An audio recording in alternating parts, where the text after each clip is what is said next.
So, I left social media a while ago. I know, I'm very brave. I had planned on making some kind of a post about leaving, but the idea had always felt a bit too virtue signal-y for me, so I never did. Plus, making a post about it felt a bit too dramatic, and I've always felt like my writing sounds sarcastic. The problem is, I'm still getting tagged in posts I never see, and people send comments I never answer. I feel like I need to do something, so I thought for a long time about it, and I came up with the only logical conclusion. I need to make a video essay about it. Okay, I want to start off by saying that this is not a condemnation of social media, or at least the idea of it. This is a statement about the relationship that I had with it. I know for a fact that many people get a lot of enjoyment out of social media. Okay, let's go back to the beginning. Well, not all the way back, because that would take us to 2009 and the days of Farmville. And that's not something I'm prepared to talk about at this point. Let's just back up a few years and start off with Facebook. Since the 2016 presidential election, Facebook has been, well, a bit hostile. I didn't take it very well. So between reading or writing the word Trump every day, seeing pictures and videos of things I'd rather be doing than scrolling through my endless feed, and looking at memes I'd already seen 3 days ago on Reddit, I wasn't getting a lot of joy out of it. But in spite of that fact, I still spent way too much time on Facebook, like way too much time. Don't even get me going about Facebook video. I'd start to watch a video and it's 2 o'clock in the morning. I later came to find out that Facebook had employed the same methods used to make slot machines so hard to stop playing, to increase the retention time, making the things I had to do, like sleep, seem less important. It's not even like the posts I looked at were lighthearted stuff like cats getting scared by cucumbers or people making live edge resin coffee tables. God, I want to make one of those tables. No, it was some pretty dark stuff and usually political. In the last few years, it even got to the point that when I would see something that I agreed with,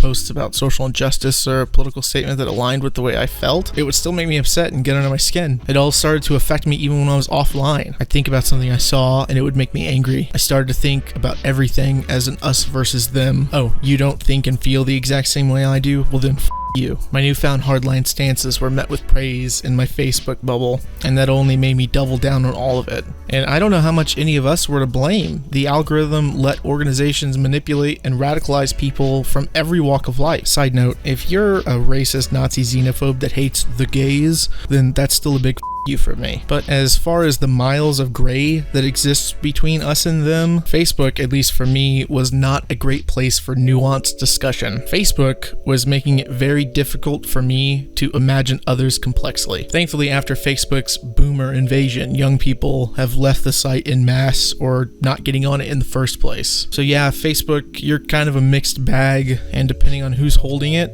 the contents of said bag can vary wildly. Moving on to Instagram, where do I begin? You are a black hole made to suck up all the time the universe has left. My monkey brain loves pretty pictures, and who am I to tell it no? Plants, dogs, food, art. I could scroll through you as I lay in bed, sat on the couch, stood in line at a store, or avoided real-life social interactions. You have most of the same problems as Facebook. Never change, you're beautiful. Except for your shitty ads and the people who call themselves comedians. That stuff can all go right in a volcano and no one would miss it. Let's get married. No, get out. Just, what?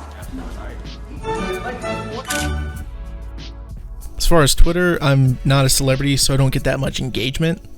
It's good for news, I guess, if you're not concerned with all the facts being correct. Oh yeah, and Trump's on there too. But by far, the one app I've had the most problem getting off my phone has been Reddit. It does a particularly good job at making my brain think that all the time I spent on it was valuable. I really have learned a lot about the world around me from the folks that are on there. And when you search by all, you get to see stuff that's outside the sphere of your own point of view. I have deleted and reinstalled this app like 10 times since I started down the social media free path. Let's jump ahead to 2018. I bought an iPhone 10. Shut up, it was a great phone. I don't even miss the headphone jack. Where was I? Oh yeah, just a handful of months after I got it, iOS 12 came out. With this update came the most messed up, sickest, evilest feature ever invented. Screen time. The answer to, how big of a lazy piece of shit am I? Do you want to know how many hours you spend on the toilet scrolling through Reddit? Screen time's gotcha. Do you want to know why you're so tired in the morning? Screen time's gotcha. It turns out you've been laying in bed until 2 o'clock in the morning watching Facebook videos. God, I need to start woodworking. Do you want to know how many hours? Yeah, I said hours you spend on the phone every day? Screen time's gotcha. Screen time will even send you a report about all of these facts every single week on Sunday morning right after you wake up.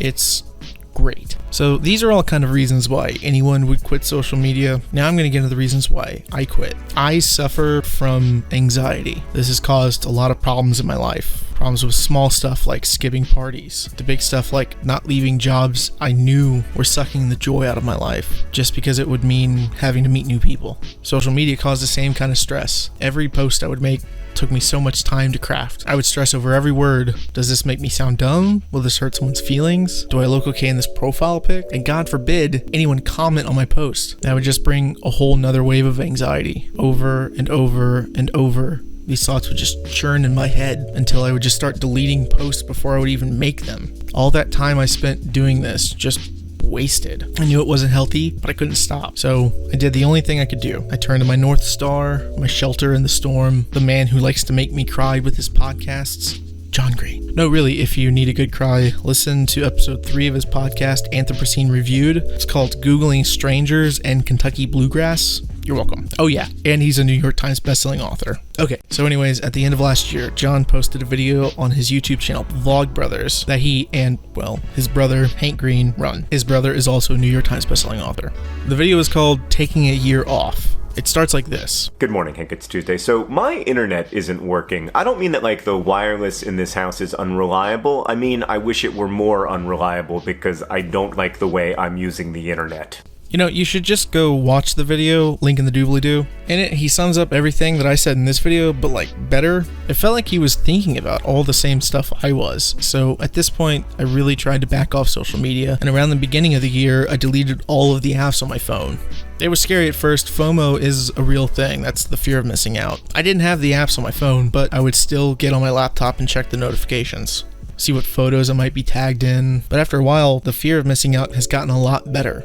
I still get invited to parties, my friends didn't forget about me, and I still know what's happening in the world. My life didn't end just because I couldn't share an awesome photo of a cloud I saw. I'll just put it in this video. It's pretty great, right? And no one hates me because I didn't like to post about their dog. One thing that did happen, I stopped worrying about that stuff. My anxiety has gotten a little better. It's not gone, and I don't think it ever will be, but I got rid of a huge chunk of it just by deleting some apps off my phone, and that feels pretty good. Again, if you have a healthy relationship with social media, that's awesome. No joke. I wish I could be there with you, but if anything I've talked about sounds like you, if it feels more like a chore than fun, why don't you join me as stepping away for a bit? It doesn't have to be forever, just take a month or two and reset. It'll still be there when you get back. Before I go, I'd just like to quote you a line from one of John Green's books, Paper Towns. It is so hard to leave until you leave, and then it's the easiest goddamn thing in the world.